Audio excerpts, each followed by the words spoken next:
Baru nih sebentar tidur saya seperti terbangun. Saya ada di ruang tengah blok 2. Lalu di depan saya ada sosok nenek-nenek. Wajahnya tertutup oleh rambutnya yang putih. Kulit tangannya sangat keriput dan gosong. Kukunya hitam dan panjang. Yang bikin saya kaget, dia seperti menggendong janin.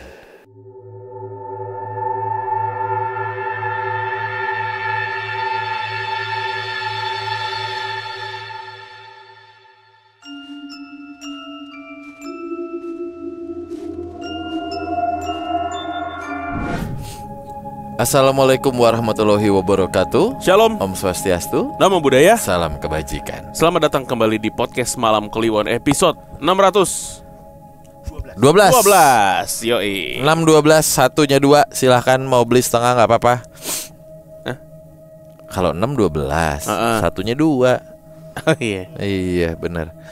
Selamat pagi, siang, sore, malam teman Kliwon. Semoga sehat selalu ya. Amin. Mantap kerjaannya semua, amin. Jangan lupa yang mau absen silahkan di kolom komentar.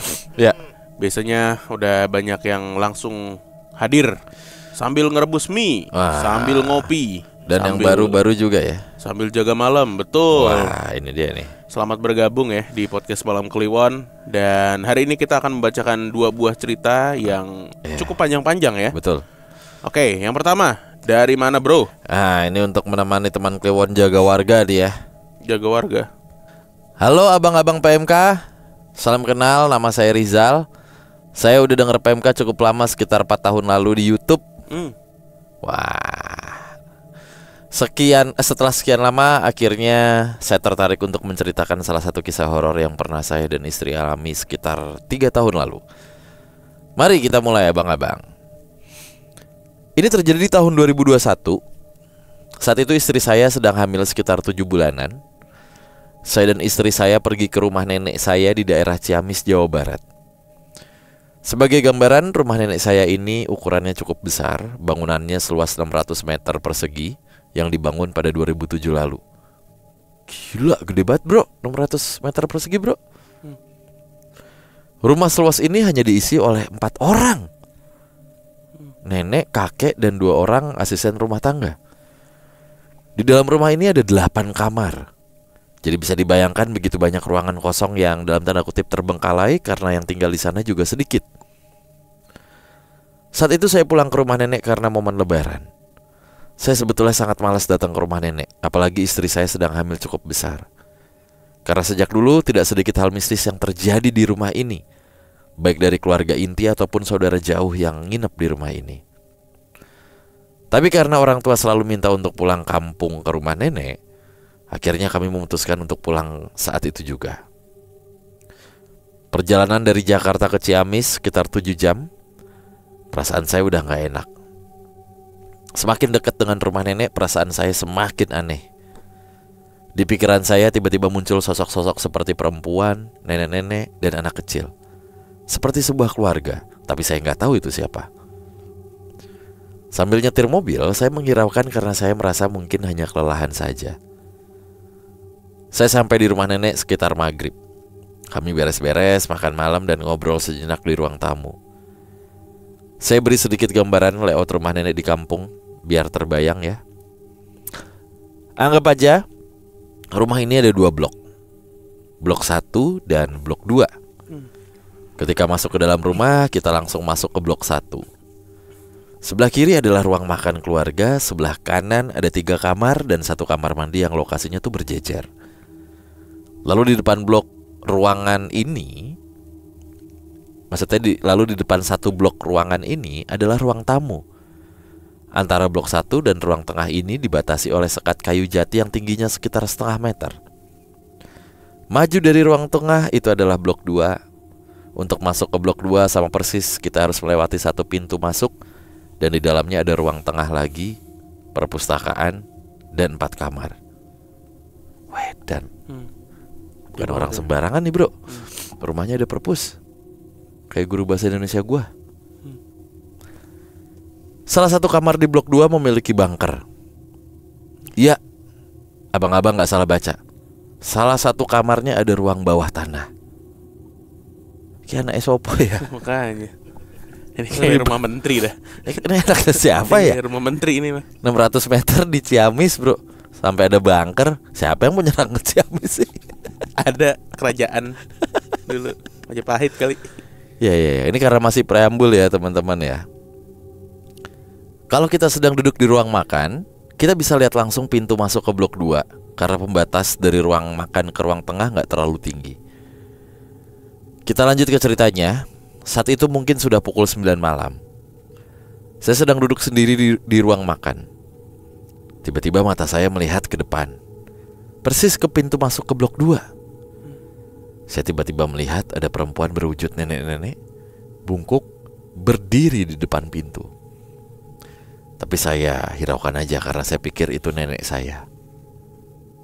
Gak sampai 1 menit, saya baru ingat kalau blok 2 hampir gak pernah ditinggali. Tidak ada yang tidur di sana. Ada aktivitas hanya di siang hari untuk dibersihkan. Selepas sore gak ada tuh yang berani ke blok 2 karena memang suasananya sangat aneh. Terlebih mengingat ada ruangan bawah tanah yang tidak pernah digunakan sejak rumah ini dibangun. Jadi saya pastikan itu bukan nenek saya. Sekitar jam 11 malam, saya dan istri saya masuk ke kamar untuk istirahat. Di situ istri saya sudah mengeluh karena ngerasa banyak yang liatin. Saya paham betul perempuan dengan kondisi hamil memang manis banget untuk makhluk tak kasat mata. Tapi saya mencoba membacakan serangkaian surat pendek untuk menjaga istri saya. Jam 12 malam istri saya sudah tidur, saya masih asik main HP. Sampai akhirnya saya tertidur. Gak berapa lama istri saya menggoyang-goyangkan badan saya. Saya buka mata dan melihat istri saya wajahnya yang sangat ketakutan. Tapi gak ngomong apa-apa. Tangannya benar-benar mencengkram. Dia sangat ketakutan. Akhirnya saya pegang perut istri saya dan kembali membaca ayat-ayat yang saya hafal dan yakini sebagai ayat penjaga. Istri saya tidur lagi. Sekitar jam 3 pagi istri saya kembali bangun, membangunkan saya dan dia bilang, "Aku takut banget, perut aku ada yang pegang. Kukunya tajam, sakit ke perut." Di sini saya sudah mulai resah dan kesal. Saya lihat perut istri saya dan kulitnya memerah, serta ada goresan-goresan halus. Saya memegang perut istri saya sambil membatin, "Ayo, kalau kamu mau berurusan sama keluarga saya, urusan saya aja dulu. Kamu mau apa?" Akhirnya saya dan istri saya tidur kembali. Baru nih sebentar tidur saya seperti terbangun. Saya ada di ruang tengah blok 2. Lalu di depan saya ada sosok nenek-nenek. Wajahnya tertutup oleh rambutnya yang putih. Kulit tangannya sangat keriput dan gosong. Kukunya hitam dan panjang. Yang bikin saya kaget, dia seperti menggendong janin. Ukurannya sudah sebesar bayi tapi masih merah. "Saya cuma mau main sama cucu saya," katanya. Saya mematung melihat dia mengusap-ngusap kepala bayi yang ada di tangannya. "Saya cuma mau main sama cucu saya," katanya lagi. Saya baca surat-surat pendek dalam hati saya sambil mengucap, "Oke, saya berlindung kepada Allah dari semua gangguan dan dari godaan syaitan yang terkutuk," gitu. Tiba-tiba saya terbangun. Saya tidak tahu itu adalah mimpi atau apa. Tetapi saya sangat lelah dan berkeringat. Saya melihat istri saya masih tidur sambil memegang perutnya, dan istri saya seperti meringis sakit. Karena saat itu sudah jam 5 subuh, saya bangun dan keluar kamar untuk wudhu. Saat keluar kamar, saya kembali melihat ke arah pintu blok 2. Saya melihat ada nenek-nenek melambaikan tangannya seolah mengajak saya masuk ke sana. Saya hanya tersenyum meremehkan dia dan melanjutkan ke kamar mandi untuk wudhu. Pada hari kedua, datanglah saudara jauh ke rumah nenek saya. Mereka satu keluarga, ada 5 orang. Karena kamarnya sudah penuh, akhirnya mereka ditempatkan di blok 2. Akhirnya blok itu ada yang ngisi. Mereka satu keluarga langsung masuk ke blok 2 untuk istirahat. "Kami sekalian tidur siang dulu ya," katanya. Sekitar pukul 2 siang kami mendengar ada suara teriak dari arah blok 2. Lalu salah satu saudara kami lari dari blok 2 ke ruang tengah. Ia bercerita kalau kakinya ditarik saat hendak tidur siang. Karena merasa lelah, ia menghiraukan hal tersebut. Sampai gak berapa lama, ia melanjutkan tidur. Ia dibangunkan oleh napas kencang yang berhembus di wajahnya. Saat saudara saya buka mata, ada sosok pocong tepat di depan wajahnya. Baru saat itulah ia terkejut dan berteriak serta lari keluar ruangan. Kebetulan salah satu dari keluarga saudara saya itu cukup mengerti hal begituan lah. Akhirnya setelah maghrib kami ngaji bersama untuk dinetralisir. Menurut saudara saya, makhluk-makhluk ini gak bisa diusir karena sudah merasa rumahnya. Kebanyakan dari makhluk ini memang tinggal di ruang bawah tanah yang ada di blok 2. Termasuk nenek-nenek yang berapa kali menampakkan diri dan mengganggu istri saya waktu itu. Sosok yang mengganggu saudara saya saat tidur siang itu ada 2. Ada genderuwo yang narik kakinya dan pocong yang muncul di depan wajahnya. FYI, kaki saudara saya juga luka setelah ditarik saat tidur di siang hari itu. Serem, tapi sebenarnya udah biasa. Gak jarang kalau ada tamu ke rumah juga ditampakin kalau lagi di sini. Memang sudah kerajaan bentuknya. Banyak jin-jin aneh yang di sana tuh emang usil banget. Ya, sebetulnya masih banyak ceritanya, tapi sepertinya sudah panjang. Terima kasih sudah dibacakan. Sukses selalu, PMK. Amin. Thank you Mas Sopo panggilannya tadi ya. Dia ini berarti rumah neneknya di Ciamis ya. Mas, kalau misalkan Masnya nonton atau dengerin episode ini, boleh nggak sih kami explore ke sana gitu? Gue sih tertarik banget ya sama bunker. Pertama sama layout rumahnya, terus ada bunker dan cerita-cerita di dalamnya tuh gue bisa katakan jin-jinnya tuh bener-bener usil ya. Isengnya tuh buset siang-siang bro, kaki lu ditarik gitu kan. Berarti dia udah ngerasa ini wilayah gue gitu. Yeah. Lu semua pendatang. Watch you. Iya. Wah, menarik banget sih. Di ini ya, real, terlalu real gitu. Iya coy. Maksud gue 4 tahun lalu dia denger. Dan terus, sekarang 2021 kejadiannya masih kayak ada di film bioskop cuy. Ini kan berarti Masnya tuh semacam punya vision ya. Dia masih di jalan aja, dia udah ngerasain kayaknya di sana tuh ada beberapa makhluk yang akan gangguin kita deh. Iya. Gitu, dan akhirnya kejawab satu persatu gitu.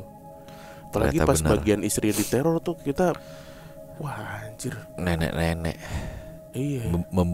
Berbekas lagi ya. Iya, dia bilang kan saya cuma mau main sama cucu saya. Gue mikir apa ini emang dari leluhurnya ya. Wah. Atau jin yang nyerupain doang dan sebenarnya niatnya jahat gitu kan. 600 meter itu besar sekali pak. Besar. Cuman ada satu yang menarik, yang tadi saat dia dihembuskan nafas saudaranya yang di blok 2. Terus pas buka mata adalah pocong gitu ya. Ini buat teman Kliwon atau semuanya, apa yang lo lakuin ketika lo lagi nginep sendiri di hotel terus terjadi seperti itu? Nggak bakal kuat kayaknya ya. Yang biasanya kita denger kan di cerita, di film gitu langsung set menarik selimut gitu ya. Menarik selimut udah, atau membaca doa-doa sambil memejamkan mata. Kayaknya kalau gue ada di posisi itu nggak kuat sih gue. Gue lari sih. Lari mau kemana? Ya kalau lo di lantai 9, terus lorong yang belok-belok begini. Iya juga ya. Nah itu maksud gue. Atau pura-pura nunggu lift. Pura-pura guling. Kita pura-pura jadi guling. Atau gimana enaknya? Nyetel TV pemandangan hotel. Nunggu lift itu juga lama. Merinding gue. Bukan masalah lamanya pak. Gelap. Set ketika kebuka ada dia. Atau lo masuk, lo madep ke depan, ada dia ngikut. Serba salah ya, kan? Posisinya ya. Iya, nyetel pemandangan hotel aja lah. Kalau welcome Mr. Bimo gitu itu. Ada pemandangan kolam. Bingung juga. Gym. Sama seperti kemarin gue menginap di hotel. Jangan deh. Janganlah. Jangan. Ini ketahuan. Sedikit catatan ya buat teman Kliwon yang suka menulis atau membaca. Hirau itu artinya peduli. Betul, jangan dihiraukan. Ya, jadi kalau Aku hiraukan saja aku dia. hiraukan berarti lu meduliin si objek itu gitu. Kalau misalkan enggak, ya tidak menghiraukan. Itu baru maknanya benar. Acuh tak acuh juga kan suka Ya, acuh tuh artinya peduli, ya. Gitu. Hirau artinya apa tadi? Peduli. Peduli. Aku hiraukan nih dia. Aku tidak hiraukan dia. Ya bener kan dia tadi juga, Bu? Kagak, dia nggak pakai tidak semua tadi. Emang iya? Iya. Dulu sempat ada beberapa teman Kliwon yang itu meninggalkan note. Iya. Oh, oke. Ini menarik banget, Mas. Siapa tahu kita diizinkan gitu ya buat main ke sana, melihat-lihat. Karena rumahnya 600 meter, gede banget, coy. Betul lah. Gila. Buat dieksplor. Apalagi ada bunkernya, ada perpustakaannya loh. Bisa rumah menteri nih atau bupati kali ya. Atau rumah. Iya benar. Atau orang penting. Iya, rumah orang ada ini, bener. set film Knives Out. Iya, set film ini, punten. Gede banget asli. Oke, Mas, tolong tinggalkan jejak di kolom komentar ya. Mas Rizal, oh iya Mas Rizal. Oke, lanjut ya. Cerita berikutnya. Assalamualaikum Bang Bimo, Bang Danu. Kenalin, nama saya Mika. Ini nama samaran. Saya mau berbagi kisah horor yang terjadi di kantor saya. Kisah horor ini dialami oleh hampir satu warga kantor, sampai kepala cabang saya juga.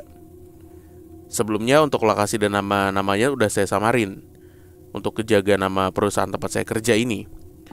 Saya bekerja di salah satu cabang bank BUMN yang ada di Jakarta Timur sebagai frontliner. Biar abang-abang gak bingung, saya ngasih gambaran layout tempat kerja saya. Tempat saya kerja ini dulunya rumah yang kemudian disewa dan dirombak jadi bank. Lantai 1 tuh ada CS, teller, ruang kepala cabang, back office, dan juga ruang kredit yang terhubung dengan parkiran atau pintu belakang khusus karyawan. Lantai 2 ini ada bagian marketing, musola, dan pantry. Selama hampir 2 tahun saya kerja di sana, saya belum pernah ngalamin hal horor yang bikin saya trauma kayak teman yang lain. Tapi akhirnya saya kebagian juga nih. Cerita pertama dialami oleh teman sesama teller. Namanya Mbak Syafa. Jadi loker CS sama teller ini dipisah. Loker CS ada di lantai 1, tepatnya di ruangan belakang meja CS. Sedangkan loker teller ada di lantai 2, deket musola dan pantry.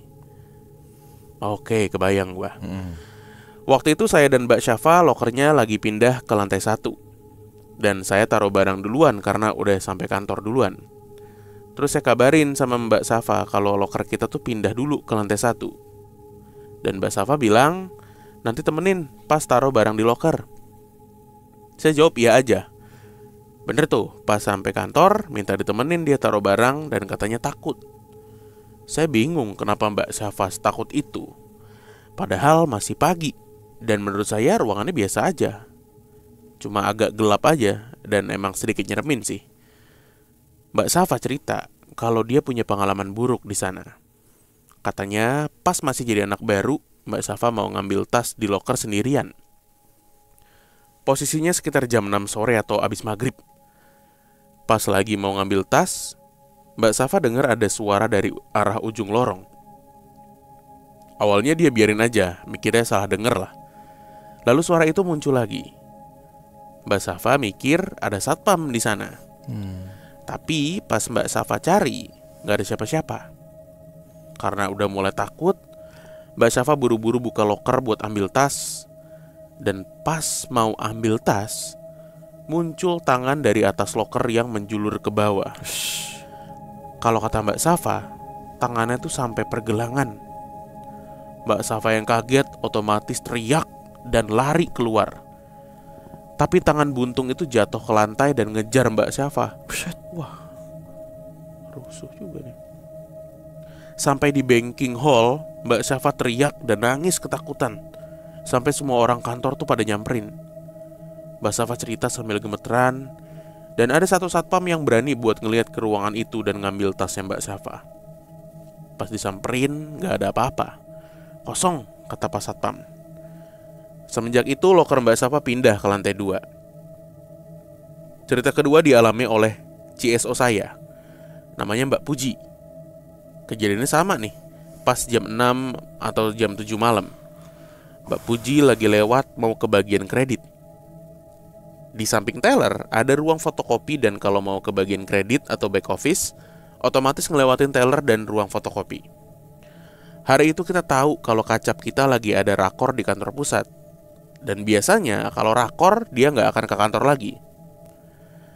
Tapi pas Mbak Puji lewat ruang fotokopi teller, dia ngelihat ada Kacap lagi ngadep ke fotokopian. Posisinya di ruangan itu ada manajer saya lagi ngisi minum. Mbak Puji nanya ke CSA yang mejanya depan ruang fotokopi, "Mah, ibu nggak jadi berangkat rakor?" Mbak Risma jawab, "Jadi Mbak, orang udah jalan dari jam 4. Mbak Puji yang ngerasa aneh nyaut lagi, "Apaan, orang gua lihat ibu di ruang fotokopi." Gak lama manajer kita keluar nih dari ruang fotokopi. Mbak Puji nanya ke manajer saya, "Mbak, di dalam ada ibu kan?" Dengan santai manajer saya jawab, "Gak ada, ibu kan berangkat rakor." Mbak Puji yang gak percaya akhirnya mastiin ke ruang fotokopi, dan ternyata bener, gak ada siapa-siapa. Tapi Mbak Puji ngotot kalau dia ngeliat kepala cabang saya dengan baju yang sama persis dan postur yang sama. Gak ada bedanya sama sekali. Kantor saya ini udah terkenal angker di seluruh cabang di bank yang sama. Mulai dari gangguan anak kecil, Mbak Kunti, hantu yang suka berubah wujud menyerupai orang kantor, dan banyak lagi. Karena dari awal pembangunan, si pemilik rumah ini tuh suka naruh sesajen di lantai 1 dan 2. Katanya supaya renovasinya lancar. Lanjut cerita ketiga, ini dialami oleh kepala cabang saya sendiri. Kondisinya siang hari dan kondisi saat itu lagi sepi. Saking sepinya saya sama Mbak Safa cuma main HP sambil mantau banking hall. Saya ingat betul kalau hari itu gak ada nasabah yang bawa anak kecil, dan keadaan cabang sangat kondusif. Sampai saya istirahat makan siang di jam 1 siang. Pas saya lagi istirahat dan disusul dengan teman CS yang lain, tiba-tiba teman CS saya, Mbak Jihan, cerita kalau tadi ibu tiba-tiba keluar ruangan dalam keadaan ketakutan dan duduk di kursi Mbak Vira. Mbak Vira ini orang asuransi, jadi dia jarang terima nasabah. Ibu nanya sama Mbak Vira, "Tadi dengar suara anak kecil apa enggak?" Sebelumnya Mbak Vira sempat ngeliat kalau ibu ngintip dari ruangannya ke banking hall. Mbak Vira jawab, "Nggak ada anak kecil bu dari tadi." Ibu bilang kalau dia dengar suara rengekan anak kecil di ruangannya. Makanya tadi ngintip ke banking hall. Karena dilihat nggak ada apa-apa, ibu masuk lagi ke ruangannya.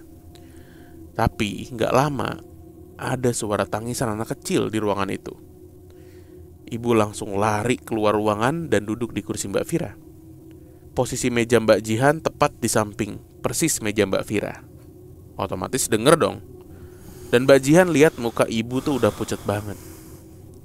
Tapi lucunya ibu malah nyalahin setan yang ada di pohon belakang dekat parkiran. Katanya, "Ini pasti ulah setan yang ada di pohon belakang, Fir. Besok saya suruh tebang aja pohonnya." Saya yang dengar ceritanya dari Mbak Jihan cuma bisa ketawa ngakak. Itu artinya ibu disuruh berbuat baik sama warga sini. Cerita keempat dialami oleh saya, Mbak Puji, dan Mbak Naya, manajer marketing. Cerita yang dialami saya dan Mbak Naya adalah hantu yang nyerupain orang kantor lagi. Waktu itu kantor lagi sibuk banget dan Mbak Jihan yang tadinya CS jadi harus ngerjain kerjaan Mbak Resma karena dia cuti. Saya ingat banget kalau hari itu Mbak Jihan lagi berdiri di tangga mau naik ke lantai 2. Posisinya lagi berdiri pegang HP. Pas sore hari saya gak sengaja lihat botol minum Mbak Jihan yang masih penuh. Saya ngebatin, kok tumben Mbak Jihan ngisi minum pas sore hari. Kan udah mau pulang dan botol mau dicuci nih sama pramu bakti. Pas saya sholat ke atas, saya lihat di musola lagi rame sama CS dan tim marketing lagi pada debat. Mbak Naya langsung nodong saya bilang, kalau hari ini lo ngeliat Mbak Jihan ke atas kan? Saya jawab, iya lihat Mbak. Tadi aku lihat Mbak Jihan berdiri di tangga sambil megang HP. Aku mikirnya Mbak Jihan ada perlu sama Bu Ayu, makanya ke lantai 2. Tapi menurut pengakuan Mbak Jihan, hari ini dia belum ke lantai 2 sama sekali karena sibuk ngerjain kerjaannya Mbak Resma. Dan Mbak CS ini kompak bilang kalau hari ini Mbak Jihan ada di mejanya Mbak Resma. Saking sibuknya sampai gak sempat minum sama sekali. Tapi aku dan Mbak Naya ngotot ngeliat Mbak Jihan ke lantai 2 sambil megang HP. Kalau kata Mbak Naya, dia ngeliat Mbak Jihan lewat sambil megang HP dan disapa gak nyaut. Saya tanya ke Mbak Naya, pas Mbak Jihan naik, Mbak dengar suara ketukan sepatunya apa enggak? Oh, karena gini bang, di kantor saya tuh yang khas banget kalau jalan ada suara ketukan sepatunya tuh Mbak Safa, Mbak Jihan, dan Mbak Naya. Oh. Di sini Mbak Naya nggak yakin karena dia sadar kalau Mbak Jihan yang dilihat tadi itu nggak ada ketukan khas sepatunya. Kita semua cuma ketawa ngakak karena akhirnya Mbak Naya yang orang baru diajak kenalan juga nih. Oke, cerita yang dialami saya dan Mbak Puji pas pulang kerja nih habis ini. Waktu itu saya dan Mbak Puji orang terakhir yang pulang. Ternyata pas saya lewat ruang kredit, masih ada Mas Teguh yang lagi main HP di mejanya. Mas Teguh ini biasa paling terakhir pulangnya. Jadi saya nggak heran kalau masih ketemu Mas Teguh.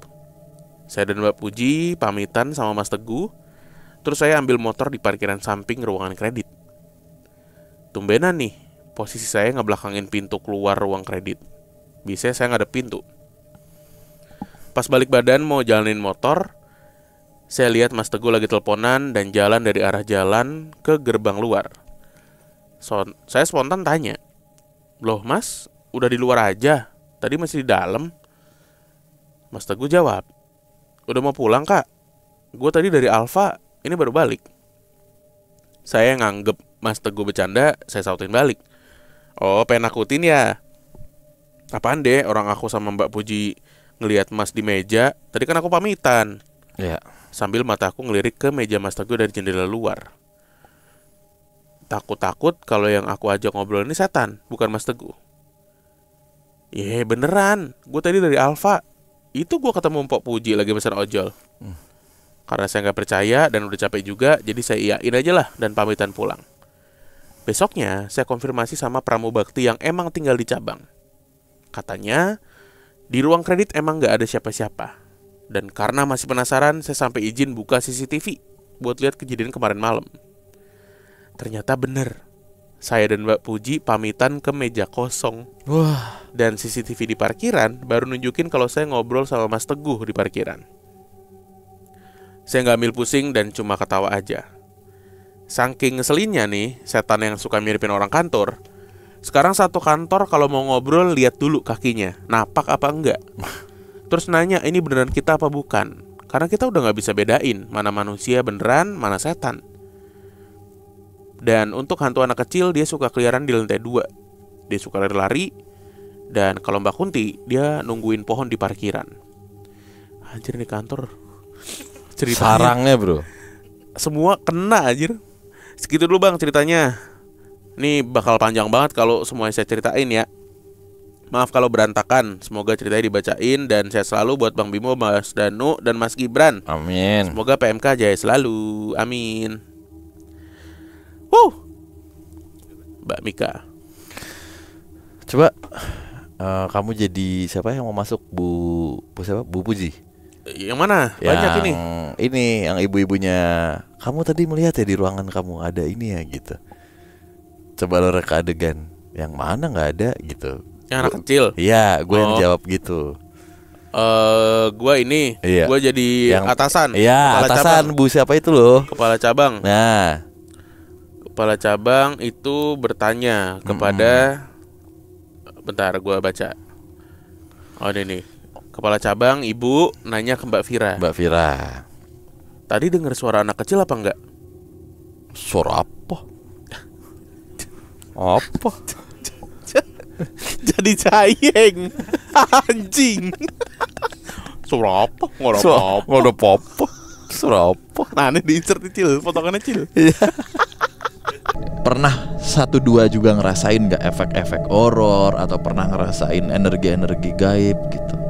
Untungnya sih sampai sekarang sih masih mana-mana aja sih, nggak berasa. Salah saya nanyanya. Tadi saya dibilangnya katanya Mas Jayeng sering kena gitu. Oh enggak. Enggak ya? Ya Fajar Wah kadang pernah pas di kantor coba Jeng nyium itu nggak bau mati. Bau apa? Nyium apa?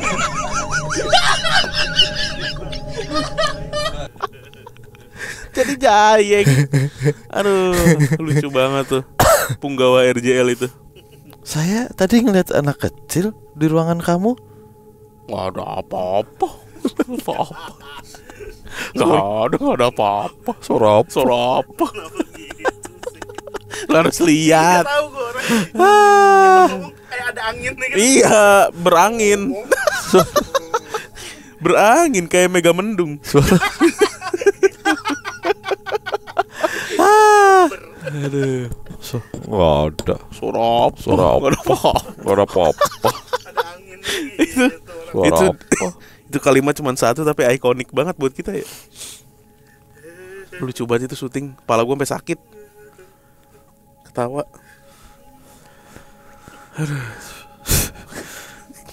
Nggak ada apa-apa. Iya. Kantor apa lu Le? Di Jakarta Timur. Kantor cabang Kan Bank BUMN. Ya banyak lah Bang BUMN Jakarta Timur, dari Matraman, Cakung, Dulunya Pasar rumah. Rebo, Dulunya rumah. Sekarang jadi bank. di daerah. Ini kantor horor banget ya anjir. Kalau gue telaah nih, Jakarta Timur, Bank BUMN, bekas rumah. Iya. Bentar, saya terawang dulu. Menteri tuh. Tolong kalau emang bener DM saya atau DM podcast Malam Kliwon. Ini mumpung saya lagi bisa menelaah nih. Kalau enggak ya udah nggak apa-apa. Adanya di Jalan Otista Raya. Bener gak? Nah, Coba di sebelah kiri di samping SMP Katolik. Nah, ini hasil terawangan nih. Ada pohon beringinnya gede banget. Wah. Dulu. Lihat di Google Maps. Oh iya, ntar kita coba cek ya. Jakarta Timur kan? Ya. Nggak tahu, gue langsung ke sana aja energinya. Keren.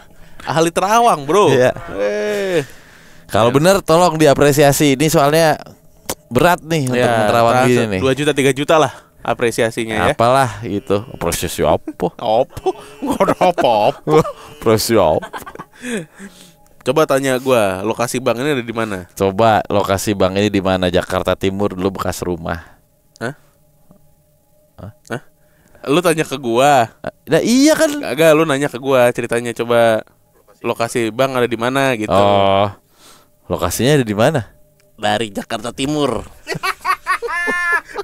Telernya agoy. Enak tuh narik duit. Oh ngasih apa minuman. Sumpah. Jempolnya masuk. Jempol lu masuk. Gue dagang mie ayam. Balasan.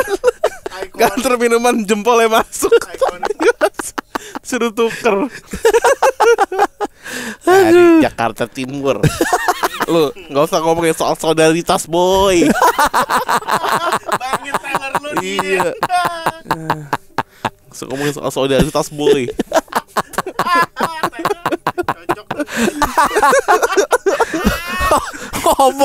Ngomongnya di aspal dulu biar licin. Ngomong gak jelukan begitu. Kayak jalanan rusak. Ngomongnya belum kena saka itu.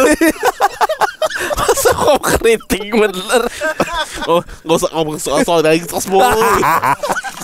Kalau udah di aspal kan enak. Orang kok ngomong ngeres banget. Banyak imbuhan. Nah, apa sih? Udah soal dulu deh biar lancar ini. Aduh. Gitu ngomong solid. Yang ikonik apa lagi Cil ya? Dari Ago ya. Itu solidaritas lah. Kalau minum pakai sedotan. Oh iya benar. Kan nggak ketemu kalimat itu. Aku udah kerja. Panasan. Lu tega banget lu. Yang beli. Aku udah kerja. Ditepokin. Tai banget. Makanya kan udah wayahe orang kerja. Orang aku berusaha. Lo tepokin. Aduh. Insert aja nggak apa-apa ntar Ini kalau agonya. teman-teman gak ngerti ya kasihan lah, kalian kurang gaul. Kurang jauh mainnya. Oke lah. Jakarta Timur. Ya nanti kita cek di Google Maps ya apakah benar atau tidak gitu. Ya, tapi emang mengkacaukan sekali. Ini KCP ya? KC apa tadi? Cabang kan? Kantor cabang. KCC. Harusnya sih kantor cabang doang ya. Kalau KCP kan kecil ya. Bener nggak? Pembantu kan? Iya. Ini gede sih nih. KCU kali. KCU ya, ini KCU nih. Dan KCO kalau KCO kalau kacong gimana? KCONK. Gini. Kalau kacong gini. Gondrong. Di atas MBRC. Wah, kemarin gue ke ini nih. Ini lucu nih. Ini pride nih. Kemarin gue ke salah satu objek wisata lah di Jogja lah ya. Itu sepi karena kan nggak lagi peak season. Sepi. Dari antara teman-teman anak-anak kita kan gue doang nih orang Java. Jadi gue mencoba ngomong Java supaya dapat diskon, dapat ramah ya biasalah gitu. Nah, tuh ada tukang ini nih dokumentasi nih. Udah gue ajakin ngomong, "Buatan apa Mas? Buatan usaha." Gitu. Manggut ya. Manggut. Dengan yakin. Iya. Saya ternyata dia ngikutin kemanapun kita pergi. Terus gue bilang udah gak apa-apa Cik, biarin aja. Mungkin usahanya dia paling nanti di terakhir dikasih unjuk gitu. Ciko udah gak usah Mas ya. Nah terakhir di abis objek wisata itu kita semua mau merapat nih. Tak meriki Mas, gue gitu kan. Geser dikit. Ternyata. Wah, gue bilang, wah nggak bilang kalau dari Maduro, gue bilang gitu kan. Iya Mas, kayaknya fotografer cuma aku doang dari Maduro. Ya orang Texas. Mas Kadir. Terus dia bilang, wah gue ngakak banget kan. Kayaknya saya yang lain ke Jakarta jual kopi. Saya di sini foto, kayaknya saya di sini yang paling jago nih. Fotografer. Wah, gue langsung wah keren banget Mas. Akhirnya gue belilah fotonya. Maduro. Fuad deh. Mas Kadir. Kalau enggak yang ini yang bapak-bapak. Aduh kacau Masena. Duh keren banget. 3 teman gue, 1 tapi fotografer teman gue Sumarlin Putra tuh, fotografer otomotif keren juga tuh dia tuh dari Madura. Maduro. Mantap. Oke, terima kasih Madura. Bukan dong. Terima kasih teman Kliwon. Terima kasih teman Kliwon sudah Ya. menonton orang Madura. Sehat selalu. Salah Satu lagi. pesan dari kami ya. Apa? Makan nasi, jangan makan beras. Ada itu. Lu orang bukan ayam kampung. Orang apa burung dara lu? Perut lu anget. Dadah.